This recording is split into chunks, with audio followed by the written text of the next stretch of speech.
Certainly a pleasure to be here today. But you know, I always look at these introductions and hear the introductions that I get, and makes me always think back to how did this all begin? And people don't remember some of the difficult times that you had, like my first season in Alabama 9 years ago. People don't remember that we lost to ULM. Do you even know what that stands for? University of Louisiana Monroe. And it was the most humiliating loss I think I've ever experienced. We turned the ball over 7 times. We played horrible. We had guys suspended for the game for behavior issues. All the things that we were trying to do to establish a program seemed to unwind, you know, in this particular game. So this was a humiliating defeat. So after this, I always have to talk to the team. I have to go in and speak to the press, which I got hammered, you know, that day. And do a TV show, a radio show. So do all these things. I'm about as low as I've ever been, ever in my professional career after this humiliating defeat. So I finally, 2 hours or so after the game, I get in my car, doesn't have any gas in the car.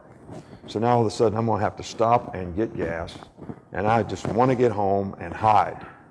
So on the way home, I stop at one of these self-serve deals, and I go in, pump my gas, I go in and pay for the gas, and I have my LSU national championship ring on, because this is the first year we've been at Alabama.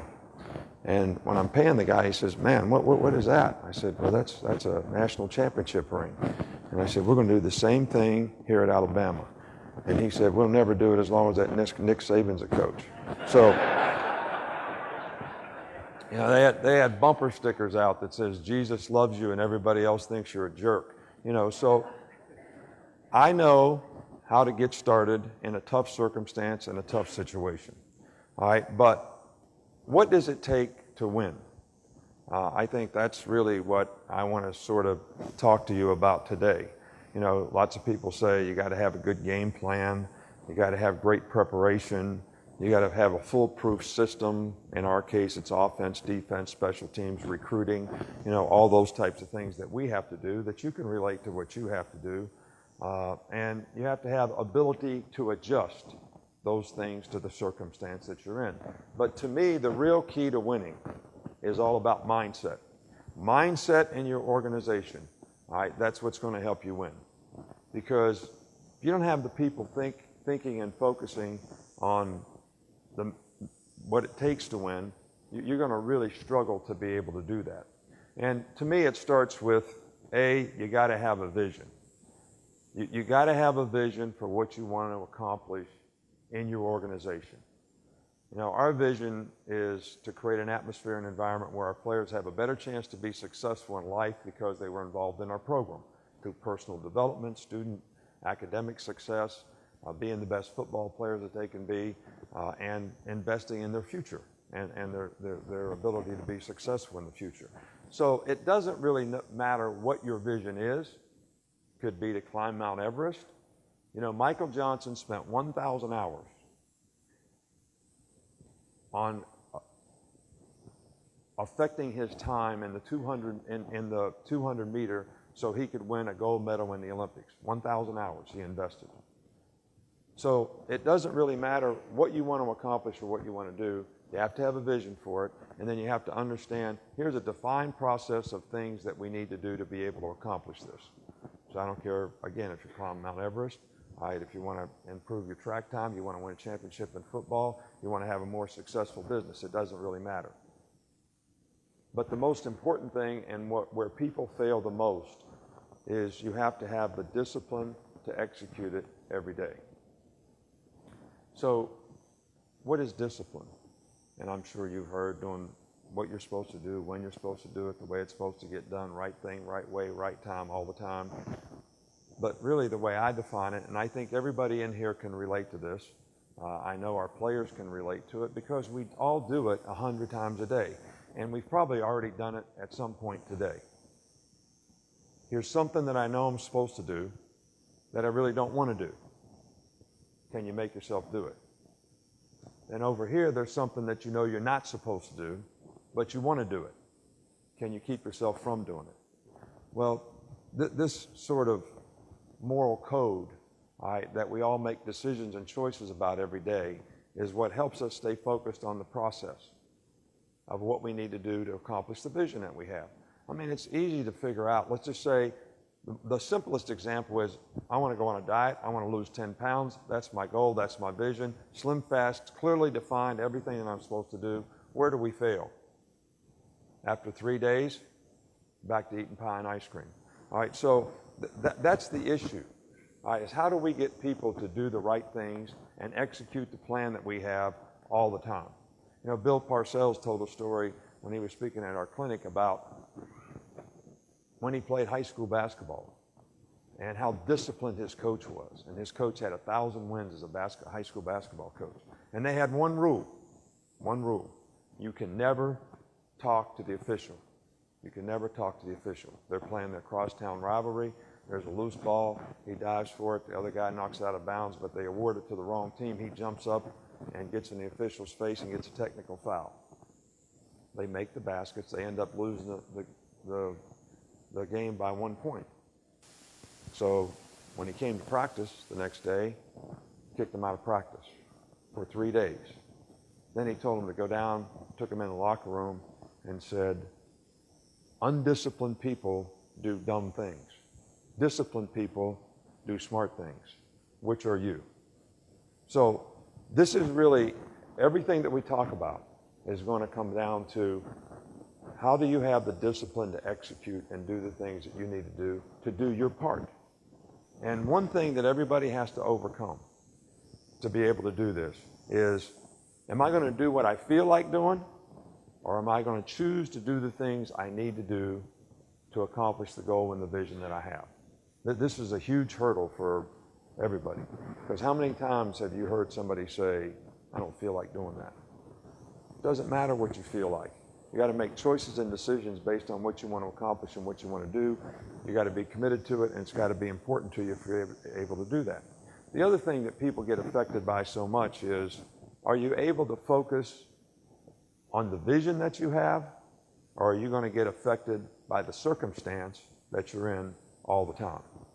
And I think one of the best examples of this is, you know, Chuck Pagano gave a speech to his team 2 or 3 years ago.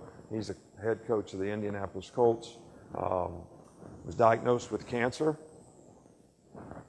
May have been terminal, but he was unable to coach his team from the time camp started until they got into the playoffs about, 12 weeks into the season. They got into the playoffs. So he came and spoke to the team in the locker room. You may have heard the speech, saw it on CBS. But he talked to them about how proud he was. Right? But he talked about the vision that he had for himself, which was to see his daughters grow up so he could dance at their wedding. And the circumstance that he was in, which is he had cancer. So that's a great example of, am I going to be affected by the circumstances that I'm in or the vision that I have? Because, you know, when you're a part of a team, which I'm sure all of you are trying to build a team out there, you know, you have the right to fail. Each and every one of you have the right to fail. And I tell our players this all the time. You have the right to make the choices and decisions to fail. But you really don't have the right to make those choices and decisions that affect everybody else and cause them to fail. So you have to be responsible for your own self-determination in doing the right things. Now, but the individual makes the team what it is. It doesn't go the other way. You know, it's not about, some people think that Alabama has a successful team, so if I join that team, I'm going to be successful. It's not how it goes. You know, there's no I in team. I know you've heard that many times before, but there is an I in win. And that stands for the individual who has the right intensity, immediacy, sense of urgency, and intelligence to carry out and do the role that he needs to do. So once you make this commitment, once you have this goal, all right, what sacrifices are you willing to make? Because you're certainly going to have to make some if you want to accomplish something of significance. What skills are you going to have to acquire?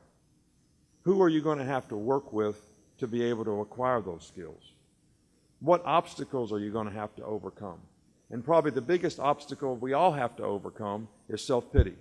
Every time things don't go the way we think they ought to, we get what I call the poor me's. Poor me, I'm tired. Poor me, I'm sore. Poor me, I don't feel like doing this today. Poor me, I got sick when everybody else had a chance and I would have been able to succeed. There can be no poor me's. You have to be positive about the way you go about the habits that you need to create to accomplish the goals that you have. And because of that commitment, will you make the choices to do the right things, to be your best, and to care about other people? Those are the things that I think are going to be very, very important. So if you're going to be a team and you're going to create a team, everybody's got to understand togetherness is really, really important. Together, everybody's going to be able to accomplish more. But what are the key factors in people working together? The first one is respect. The second one is trust. You have to respect and trust the principles and values of the organization. You have to respect and trust the standard that people set in the organization for everyone to work toward. And you have to respect and trust each other, which almost every issue we have on our team is because people don't respect the other guy. Something always happens. So being a part of a team is the best feeling that I think you can ever have. You know, they did this thing on TV the other day before the Super Bowl about all these great players who played who are all having significant issues, and I think it was about the Chicago Bears 1985 team, and some of them are having significant issues now with dementia and things like that. But not one guy, for all of his suffering, for all the pain that they're in, for all the operations that they had, not one guy said that they would give up the feeling that they had, the camaraderie, the togetherness that they had being a part of a team. It's the thing I fear the most about retiring someday. I've been a part of a team since I was 9 years old. I started playing Little League Baseball. Now I'm 64 years old and I'm still part of a team. And when a team accomplishes something of significance like this last year's team did, because they had the right stuff, they had the right psychological disposition, to keep doing things at a high standard even when things didn't go well. So being a part of the team, a team is one of the greatest feelings you're ever going to get. Jesse Jackson came and spoke to our team when I was at LSU once. And I don't know if you've ever been to a game at LSU, but when you run onto the field, you can smell the bourbon in the air.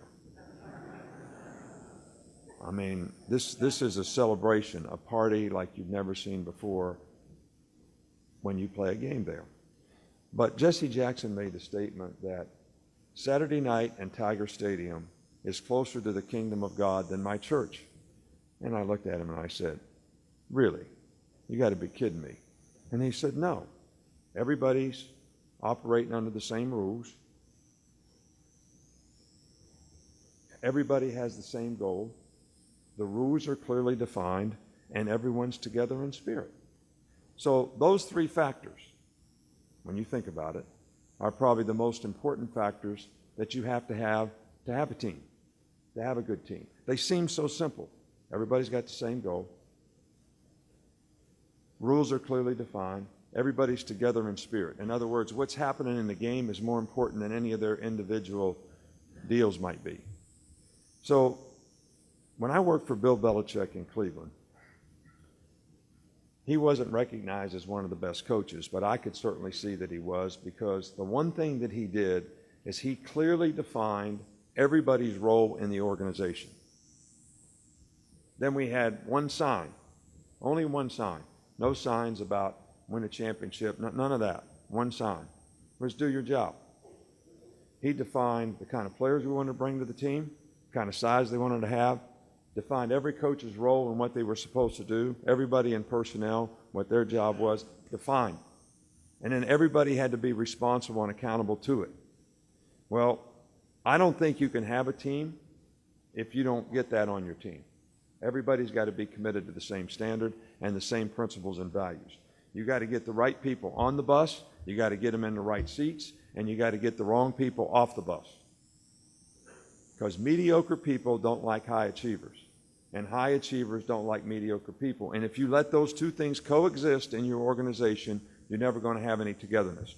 Because there's always going to be somebody looking over their shoulder saying, I have to do something, and that person over there doesn't have to do it, or refuses to do it, or doesn't do it. So that respect and trust that I talked about, it's not going to exist. So you think you're doing yourself a favor? You think you're doing yourself a favor by not making changes and not doing things that you need to do. And you know, it's harder to do when things are going well. Sales are good. We won a lot of games. We won a championship. I see problems in our organization that I'm going to have to fix. And it's hard to fix them because it affects people. But it needs to get done. And if you don't do it, regardless of what's happening, it's going to bite you in the butt. It's going to get you. It's going to get you down the road. So, you know, this eye that we have in Win about the individuals, the standards that they have to have, you got to get it. You're not going to be able to have good team chemistry and togetherness, and your organization is never going to be as successful if you don't do it. Now look, the best way to do this is, I talk about individuals. What I get every individual on our team to do, all right, you got to spend time. You got to care about people. You got to take time with them. Is I get them to tell me what their goals are. And as soon as a player tells me he wants to graduate from school and play in the NFL, I got him. He's done. Because everything he does, every behavior that he has, I can always confront him with the goal and the vision that he created for himself. What is your behavior doing to help you accomplish the goals that you set out and told me you wanted to accomplish? Tell me how this behavior is helping that. And if a guy doesn't show the ability or the discipline to do those things on a consistent basis, they really can't be part of the team. Because it takes a lot of positive energy. A lot of positive energy. You know, and the word that I use a lot with our players is, what are you selling today? You know, my son Nicholas is here, and he heard the guy from the Blue Angels speak, which we brought him in to have. We have about 20 speakers a year speak to our team. And he said, these guys are going 700 miles an hour, 18 inches apart with these wings. All right? And he said, the first thing they say in the meeting every day, glad to be here. I mean, I would never go. They've asked me to go many times, but glad to be here. But you know, if you say that to yourself, I went out on the practice field many days, Derrick Henry, every day, and stretch. I'd walk by him, he'd say, glad to be here, coach.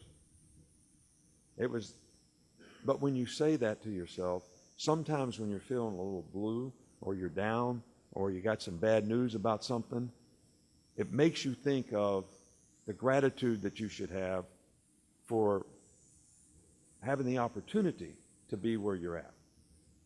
So, being where your feet are, right here, right now, today, it's all you can control.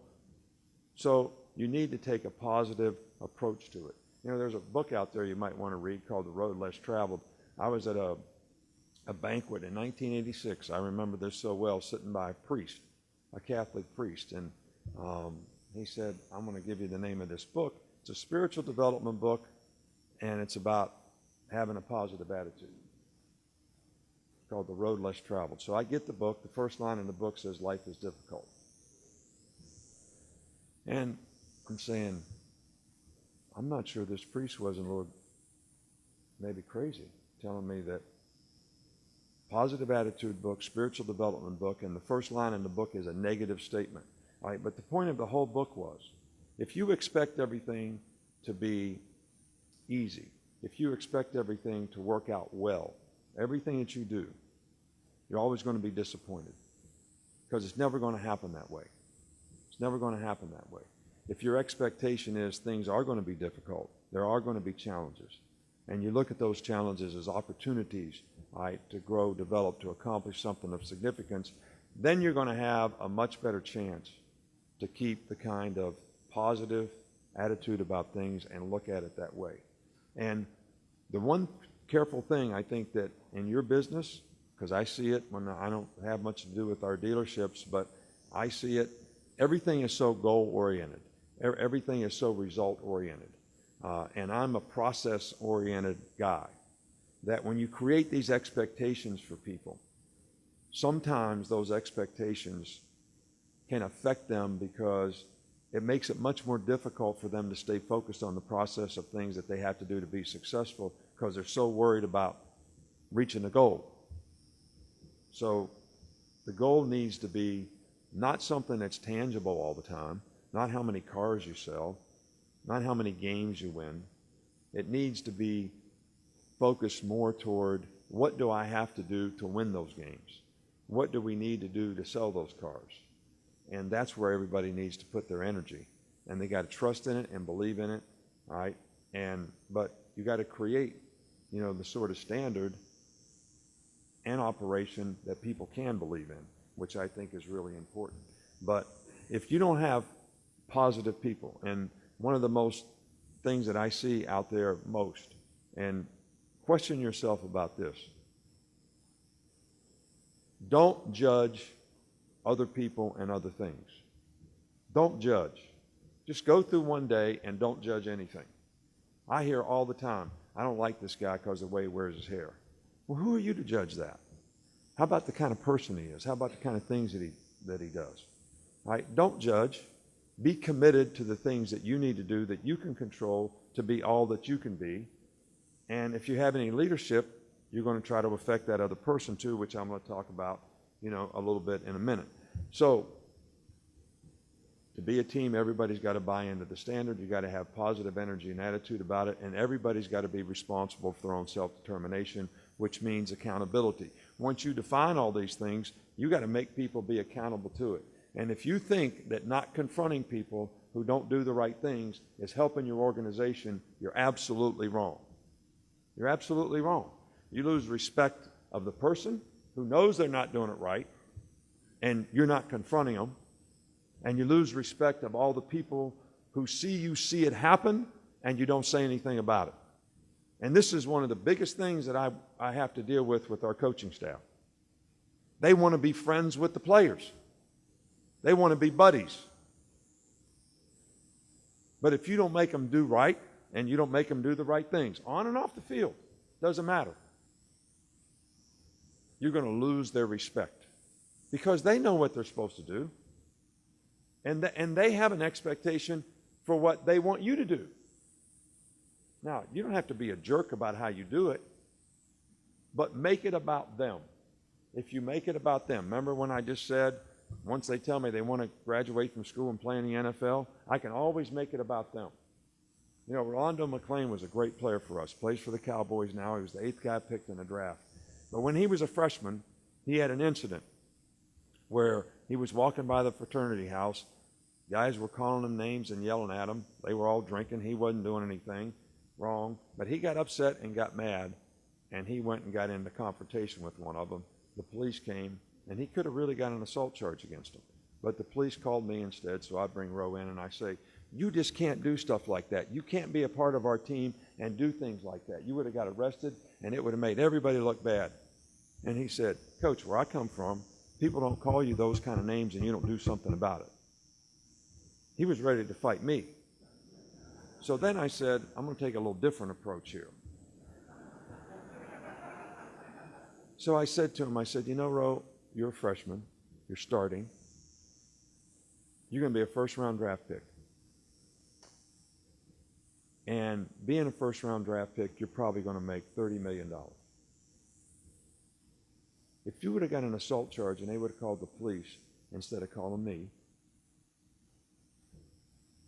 a felony charge against you would make you a third-round draft pick because they would penalize you at least 2 rounds based on your character. So now you'd make about $3 million. So even though I agree that you did the right thing, for $27 million, is it worth it to be right? Now his answer was, Coach, you'll never have another problem like that out of me. But my point is the first approach was sort of about me, about Alabama football, about the organization, about the whole thing, and how he needed to be responsible to that. But when I made it about him, he was very understanding. He got it because he had a goal to do something, and the behavior was not going to help him do it. In fact, there were going to be tremendous consequences for that. So you got to be responsible and accountable for your actions, and you got to make people that way. And everybody's going to have to work to execute what you want to do. You know, you're going to reap what you sow. And it's going to take a tremendous amount of perseverance in your organization to have that team to be successful. You know, there's a commercial out there about Michael Jordan where, you know, he's in a limo and he's driving to a game, and they say he's taken 26 game-winning shots and missed. He's been in 384 NBA basketball games and lost. You think he's winning all the time. And he's taken 2,692 shots and missed. And then he opens the door to the car and walks in the stadium and says, "But because I fail is why I succeed." So failure is nothing but an opportunity to learn and grow and get better at what you do. Because if you can't overcome adversity in your organization, just like us losing to Ole Miss this year, I mean, we got criticized, we got killed. I mean, unbelievable. But it was all about, my statement to the team was, how are you going to respond to a loss? How are you going to respond to a loss? You know, there can be no great victories in life without tremendous adversity. You know, in 1981 or 2, whenever I was at Ohio State, we were going to play Michigan, and Woody Hayes was still alive. And we had a senior tackle, and we played at Michigan, and they were number 1 in the country, and we were 17-point underdogs. We had lost a couple games to some good teams, but we still lost a couple games. Too many at Ohio State. We're getting criticized a lot. But Woody wasn't the coach, Earl Bruce was, but he came and spoke at the senior tackle. We had a horrible week of practice. Everybody was negative because they were getting criticized, and when people get criticized, you know, everybody starts doing this, you know, pointing the fingers at the other guy. It's not my fault. It's his fault. All right, so there was a lot of that going on. So things were not good. And I'm thinking we're going to really get beat badly by this team that we're going up there and play. At Michigan, 105,000 people, snowing, cold, 17-point underdogs, all this negativism on our team. Woody comes to the senior tackle. He makes the statement, there can be no great victories in life without tremendous adversity. He equates us going to play Michigan at Michigan, being underdogs and all this bad weather and all this negativism that we're dealing with, to the war in the Pacific, which is the greatest military victory of all times. Because of Pearl Harbor, what we had to overcome.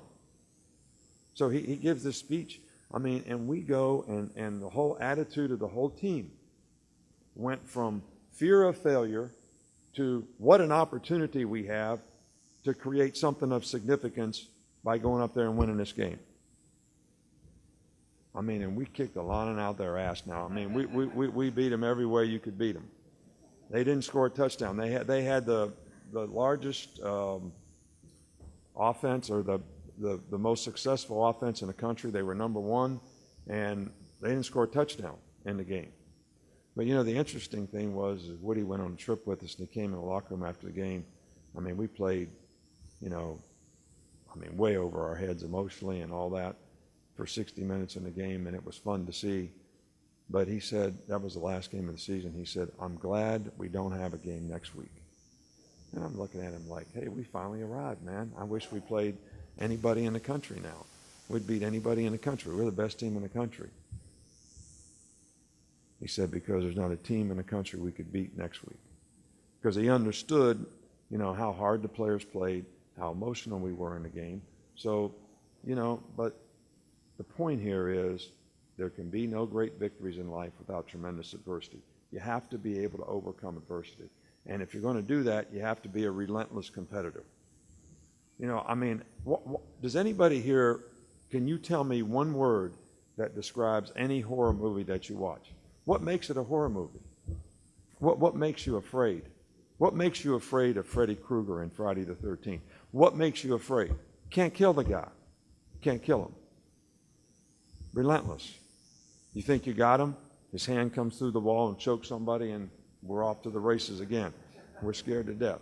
So, but this being a relentless competitor, because you never know what the other guy's thinking. You never know about what the competition is going through. You only look at it from your perspective. I think there's a boxing story that probably, I may not even get the names of these two guys right, because it's about 30 years ago, but Arturo Freeman, who is a Rocky-type boxer, not very talented, kind of a grinder, hard worker, not skilled, not athletic, and then Cyclone Hart, fighting for the middleweight championship. And Cyclone Hart is like Sugar Ray Leonard, Muhammad Ali, very talented, very skilled, doesn't always train the right way, doesn't always do the right things, but he's really gifted in what he does, and he's undefeated. The other guy's a grinder. He's lost a couple, Arturo Freeman. So these guys fight for the championship. And Cyclone Hart wore him out for the first 4 rounds of the fight.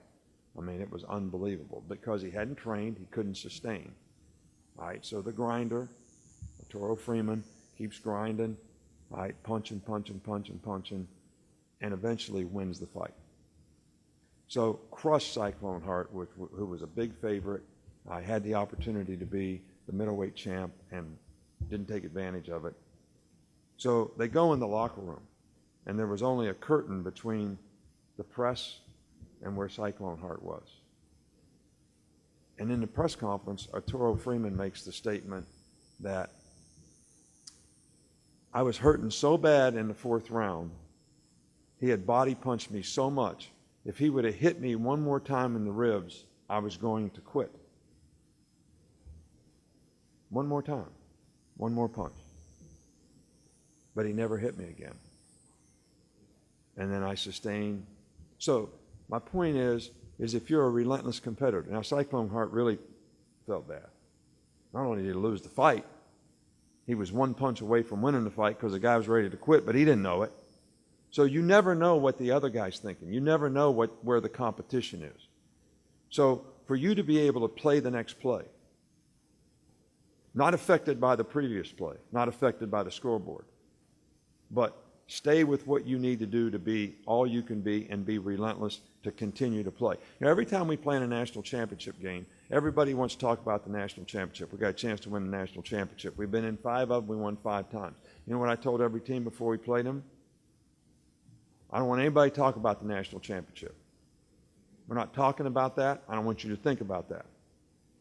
What I want you to do is think about you're going to play the best player you played against all year long. And you need to go play against that guy for 60 minutes in the game. And that's what you need to focus on, and that's what you need to prepare for. What do I need to do to dominate the competition, which is the best I played against all year? So let's go practice and let's go play and get ready to do that against the best we played against all year. Not thinking about the result, but thinking about what do I have to do to get the result. And that's something that I think is really, really important in terms of being a relentless competitor. Now, how do you get all this stuff? It's called leadership. And, I think my job is basically about providing the leadership to develop the relationships to help people take advantage of their opportunities and make sure they have the discipline to do it. That's basically how I define my job. Now, if you're in any kind of managerial position, I think you should define your job the same way. Provide the leadership to develop the relationships. Don't forget that part. To help people create and accomplish the opportunities that they have and help them establish the discipline they need to do it. So what is leadership? If what I just said is true, leadership is about helping somebody else, affecting somebody else for their benefit. Not for your benefit, for their benefit. If you're doing it for your benefit, it's manipulation, and people can see right through that. You got to do it for their benefit. So you got to develop a relationship because they got to know you care. Hard to affect people if they don't think you care about them. And look, how do I spend all my time? How do you spend all your time? You spend all your time, if you're a manager, with the people who don't do the right things. That's what you do. That's where you spend all your time. I call them energy vampires. We got 5 guys on our team. They don't go to class. All right? They don't do the right thing in practice. They loaf all the time. Everything we've talked about here, they don't do. Those are the guys I meet with every day to try to get them to do the right thing. They're energy vampires. What about the other 100 guys on the team that are doing the right thing that you want to affect? And they know you care about them so that you can continue to help them grow and develop to do the right things. So I make it a point, 3 guys. I'm going to meet with 3 guys who didn't do anything wrong every day to see how they're doing, to make them sure they know I care about them, their family, and what's happening in their life. Because I want to have a relationship with those people so that when we need to affect them, we have a chance to do it. So people got to know you care. If they think you only care about yourself and you're only trying to get them to do what you want them to do for them, they're going to think you're just a manipulator and you don't really care about them. And that's not really leadership. And you're not really going to affect them in a positive way. You got to serve other people. And sometimes your presence is really important in being able to do that. You know, when we had the tornado in Tuscaloosa, all right, we built 16 houses, rebuilt 16 houses. We spent $1.1 million on Nick's kids. All right, buying stuff for people, buying trucks so people could go to work, $50 gift certificates at Walmart for people that lost their homes. But nobody talks about that. Because I used to go to the shelters and just sit with the guy. And he'd tell me he lost his truck, his pickup truck. It's all people talk about. It's all I hear about now. I don't hear about the $1 million that we spent. All I hear about is you went to the shelters and talked to the people. Your presence. You know when George Bush started going this way? When he went over Katrina and didn't land. And he looked down and said, there's nothing I can do here. No, there wasn't anything you could do. There wasn't anything I could do to get the guy's truck back at the shelter either. But your presence, you're there, you care. You're trying to help someone. You're serving somebody else. I always ask people when it comes to serving somebody else, and something we can all identify with pretty easily. How do you pray? Because this is the difference. Do you pray to be blessed? Or do you pray to be a blessing? If you're a blessing, you're affecting other people. You're doing the right things. You're setting a good example. You're being a good person. So, much more effective. Much more effective for you and much more effective in how you're going to affect other people. All right, so this is what leadership is to me. And you know, you never miss an opportunity to tell somebody how much you appreciate them. Don't ever miss that opportunity. There's nothing that makes a person feel better about themselves is when you say, I appreciate what you do. I appreciate you more than you know. And always say thank you. All right, but you know, there's something that goes with the thank you that sometimes you don't think about.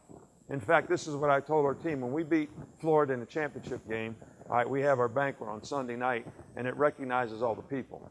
It recognizes all the players, awards, all that kind of stuff. All right, but what I did is I thanked the team, all right, for their effort, for everybody buying in, for their commitment, their hard work, all the things that they did to overcome adversity, all right, to be able to play harder for longer, have the right character and attitude to accomplish what they accomplished. I thank them for that, for every guy's commitment on the team. But you know, with every thank you goes an IOU. You know, when I was a kid growing up, my Little League baseball coach was helping me on the field. My dad was watching, picking me up after practice. And So when I run off the field, I said, thanks, coach, that really helped. And when my dad put his arm around me, he said, you know, that thank you has an IOU that goes with it. You owe the coach to do your very best because he's trying to help you. So every one of these thank yous, and I told the team this, is I have an IOU. I owe you our best as coaches to help you try to accomplish what you want to accomplish in this playoff game and in the championship game. So I thanked them all because I appreciated what they did and their commitment, but I felt like at the same time there was an IOU that went with that. I owe them something too. All right, and you should feel the same way when you thank somebody for doing a good job in your company or for you. You should say, I owe them something. I owe them my best to help them and affect them so they can get what they want. So, you know, these are the kind of things that I think are important to being a good leader. Now, you know, there's lots of books written on how to be successful. There's not very many books written on how to stay successful. Consistency in performance is the key to being successful. All right, but you know, as people, as football players on our team, all right, it's not human nature to be great. It's not human nature to even be good. It's not human nature. Human nature is to survive. That's human nature. That's the animal instinct that we all have. All right, so if you're going to win a championship, if you're going to be best of the best or whatever you get in your organization that shows that you did a great job for that whole year in all parts of your organization or whatever it is, if you're going to do that, what does it really take? It takes consistency in performance. So what holds us all back from doing that? As soon as we have a little bit of success, what do we want to do? Relax. Take it easy. It's called complacency, right? Which is normal. This is normal. It's not a bad thing. It's how we are because we're here to survive. We're not here to win a championship. We're here to do what we got to do to get by. So as soon as we have a pretty good week or a pretty good month, we're ready to say what? I'm supposed to take it easy now. The reason I did this is so I could sit in my chair, eat Tostitos, and dip them in cheese and drink a beer. That's why I did it. So why are you getting on me about wanting to take it easy? Well, that's not going to help you have consistency in performance. Because success is not continuous. Just because you're having success doesn't mean you're going to continue to have success. Just because we won 13 games last year doesn't mean we're going to win the first game next year. Or win 10 games or 12 games or even 9 games. Doesn't mean we're going to win any game.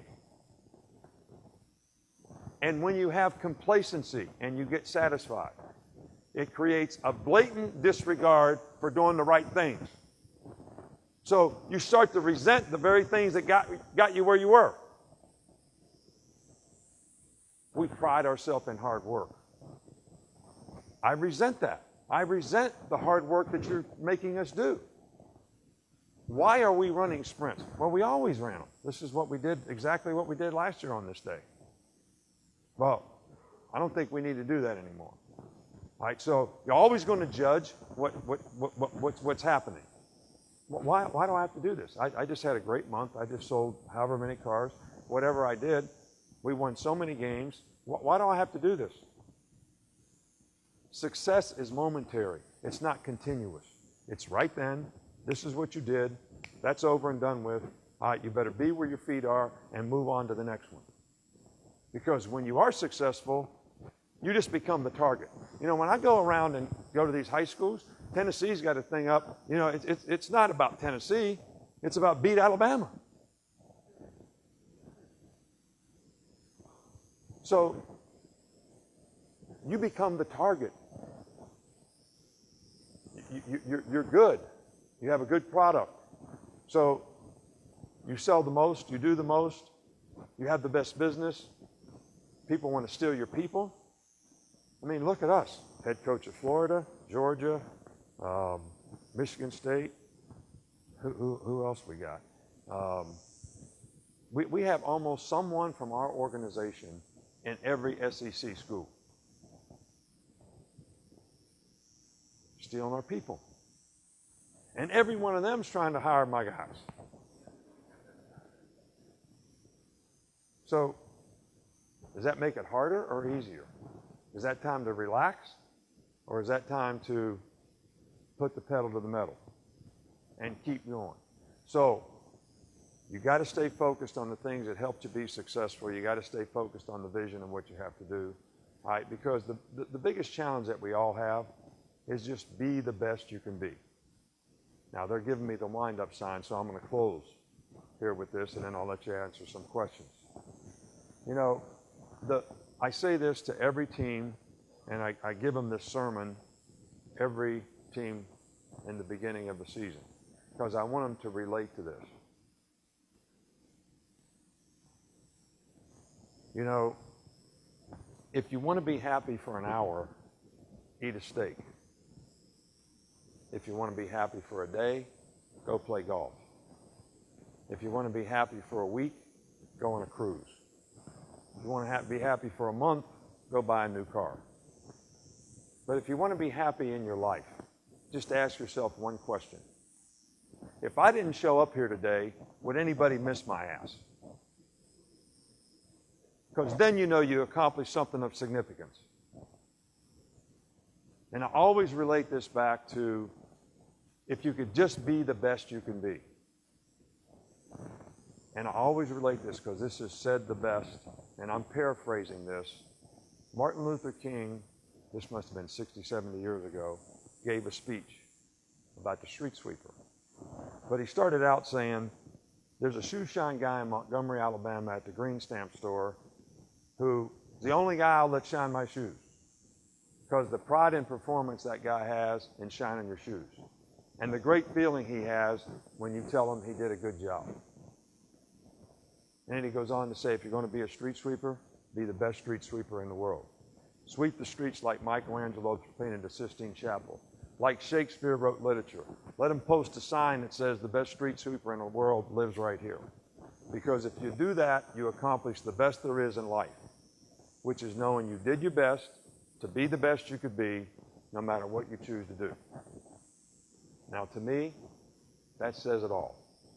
That says it as well as you can say it. Now, the challenge is that's not natural. That's not normal. What I said before, human nature is to be what? Just to survive. It's not to win the championship. It's not to be special. It's not to have the best business. It's just to do good enough. So that's a challenge that we all have. That's what we spend all of our time doing, is trying to get from average to really good. But you know, we should all do that with a certain degree of professionalism. You never have to do it in a way that hurts anybody else. You never have to be negative about what somebody else is doing. You don't have to criticize anybody else. You just have to focus on what you do in a positive way to be the best you can be.